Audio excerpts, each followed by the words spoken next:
Episode 13, Cambodian border to Mondul Bei, 9th to the 13th of April 2024. Tuesday, 9th of April, just leaving Ban Mai Rat, where I've had a couple of really nice nights, and heading for the Cambodian border.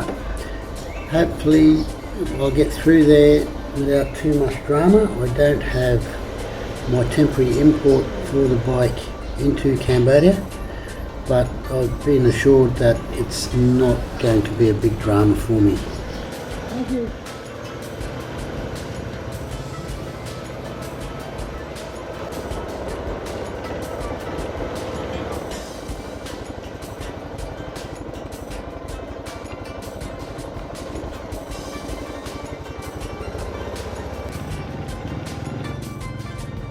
These traditional little villages, whether they're floating or whether they're up on the high bank, they're just nice.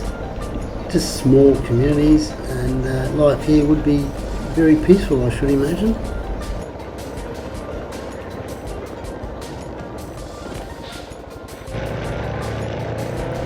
Only a short ride from Ban Mai Rat to the border. Passes through a couple of very small towns. Certainly not a lot of tourism here, although you would think there would be a bit more being this close to the border. Also happened to pass the narrowest point in Thailand, which you need Google Translate. Pulling up at Klong Ye border on the Thai side. So this will be my departure side, about 9:20. There were a few windows to get through, 4 in total, with paperwork being shuffled back and forth and not much mucking about. It was pretty good. Goodbye to Thailand, thank you very much. A few hundred yards down the road and you're in Chan Yem. This is my arrival point in Cambodia. I was met by this helper interpreter and his mate up here in the pink shirt. They did charge a few dollars, but look, it was really worth it. Without them, I would have been in a lot more trouble flogging Google Translate. So it took a couple of hours, and by 11:10 I was out of there. Ta-da! Hello Cambodia! I have a 30-day visa and insurance which I organised online, and those two helpers got my bike a temporary import. My Cambodian identification card for me and Rock and Roll Girl. It is as good as my passport when checking into hotels, and it fits neatly into the window of my wallet. Outside my window, I have to work out how much this hotel cost me. I think it's 20 American per night. Just a short ride inside the Cambodian border. Not sure about my pronunciation. Krong Kahamara for women from my room on the Perkaowa River.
bit of a walk around town in the afternoon, just having a look at some of the monuments they've got in roundabouts and parkways.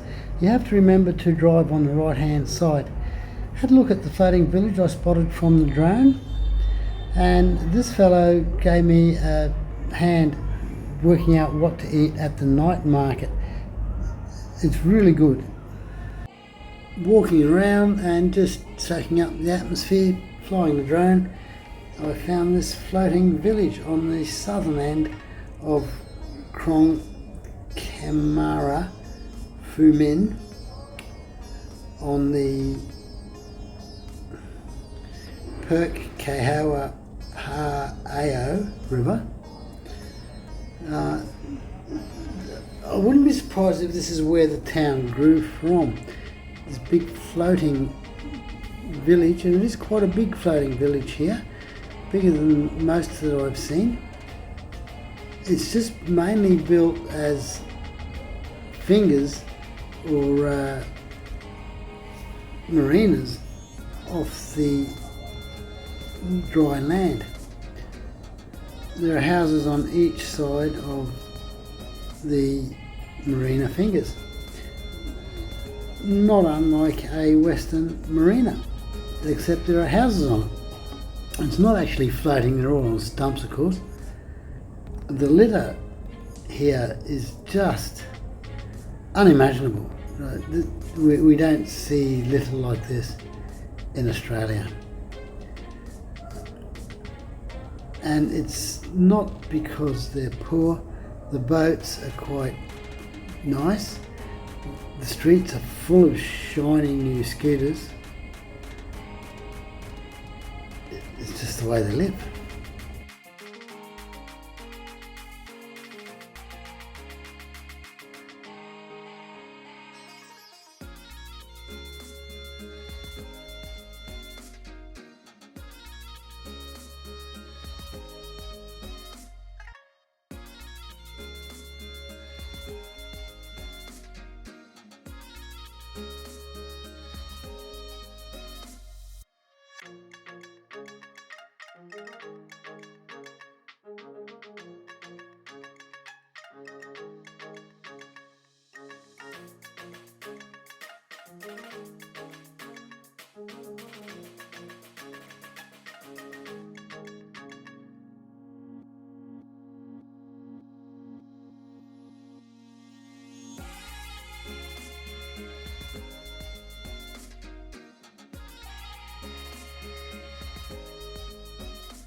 Spending the day walking around, soaking up the atmosphere. I went for a walk into that first floating village and met some of the locals and some of the local life, some of the back streets. The litter is disappointing, very disappointing. Really can't say anything about it. The shipyard, the fellow let me go in and have a quick look at the shipyard. I don't know if he was the owner or the manager. A couple of boats that need a coat of paint. Big undercover market. It just goes on and on. This is sort of like a jewellery section. It's a lot of clothing, jewellery. There's one section where there were a lot of barbers and hairdressers. You could get lost in here.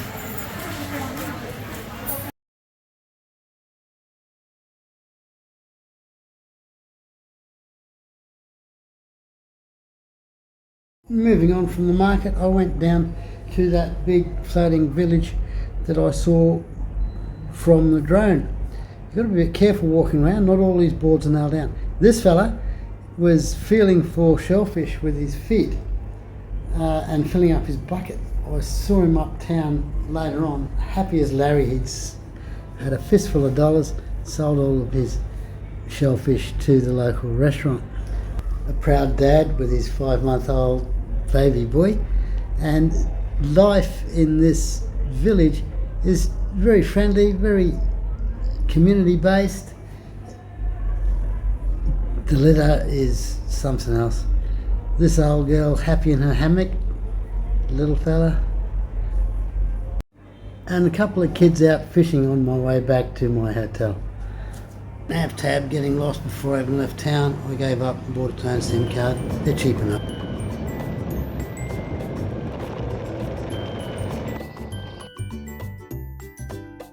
Some absolutely beautiful mountain scenery once the red dust settles and you can see a little bit.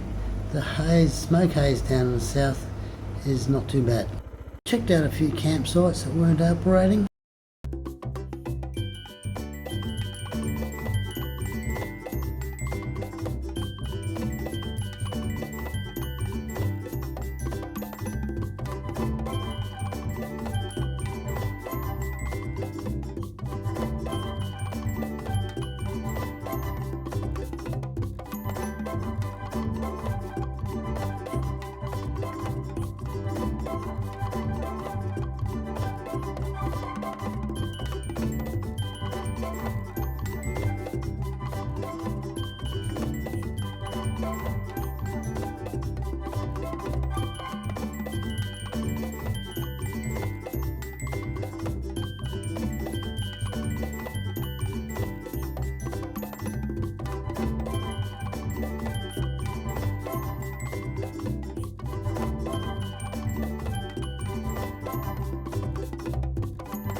From the bridge beside my room, the riverside guest house I'm in for tonight. Highway 48 runs through the middle of town. It's very dirty, dusty. National Highway 48 runs into National Highway 4 and the red dust stops. Soccermax gas station at the junction allows you to hose off. I had a bit of a look for some beach camps down some dirt roads. Some small communities along there, but none of them really turned out to be anything. These beautiful beaches were set up for camping, but day use only. Mondul Bei in a beautiful guest house for $30, 2 nights here. It's lovely. From the common veranda balcony of my $30 room. It's quite a big space. I'll probably try and fly the drone from here a bit later on. That was the city I was heading to. Just got tired. The main street of town and the market just up from my room. The people here are lovely. It's quite a busy market. There is a scooter under there. Friday afternoon knockoff at the mechanic shop. Mayday, mayday, mayday. Black Hawk down. The automatic returned to home, took over in low light, and she crashed. I had some clues as to where she was and had a good look around and found her, very luckily found her the next morning. Just having a look around town, the dry dock. Very busy market with semi-trailers just barreling through. This fella happy in his hammock in the midday heat and sea breeze. Big fishing industry here, huge. And Cambodian New Year, water fights. Ta-da! Talcum powder, water pistols and waterproof phone cases are essential this weekend.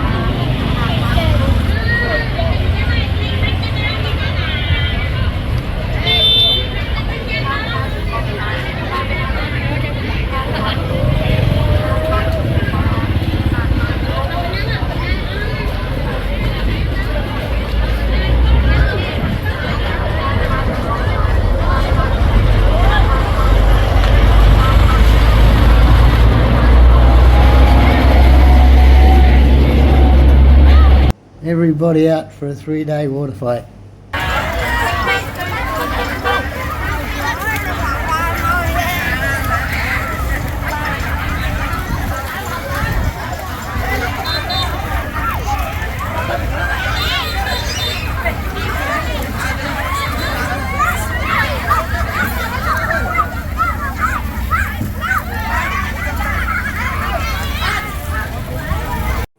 Meeting locals in the back street. Several things went wrong on this particular occasion, which added together led to the drone's crash. It was late as I was walking home from the market towards my hotel. I was concerned about it being as dark as it was. No sooner had I taken off than the drone was sending warning signals back to the controller about the low light levels and its crash avoidance system not operating. I thought, I'll be right, I'll stay out to sea. There's nothing out here to crash into. It's a nice clear run to the takeoff point, which the drone uses as its return to home.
As I was flying around, enjoying it and the scenery and the sunset light levels, I gained a little bit more confidence and decided to follow the road. Now I followed the road back past my hotel and around this little hill in front of us here.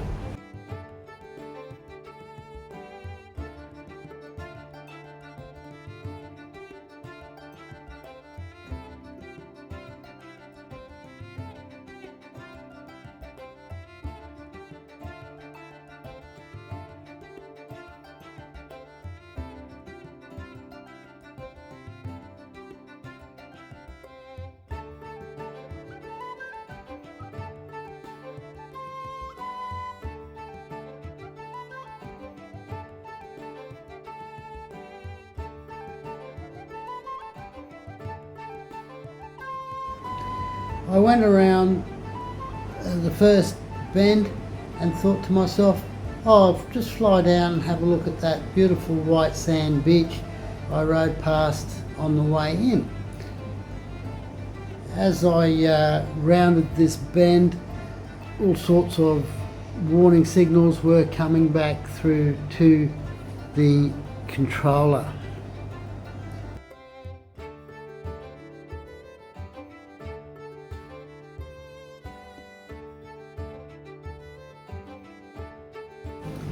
I had a low signal strength warning. I tried turning back out to sea. I then had low battery, low light, object avoidance compromised, automatic return to home. Once the automatic return to home takes over, I was unable to shift the drone out to sea or turn it to the right. It had in mind it was coming straight home in the straightest line possible. I had the height set at just under 50 metres and I was trying to lift the height. There was nothing I could do. It would not respond to the controller at all. Mayday, mayday, mayday. Black Hawk down in rough terrain in the dark. Using my phone, I videoed the controller's images and used those images to try and help me find the drone the following morning. Its battery was dead flat, so there was no help from the drone. I was able to locate the house where it turned around, plot a straight line. I had the angle of the hill, the tree line and the angle of the road.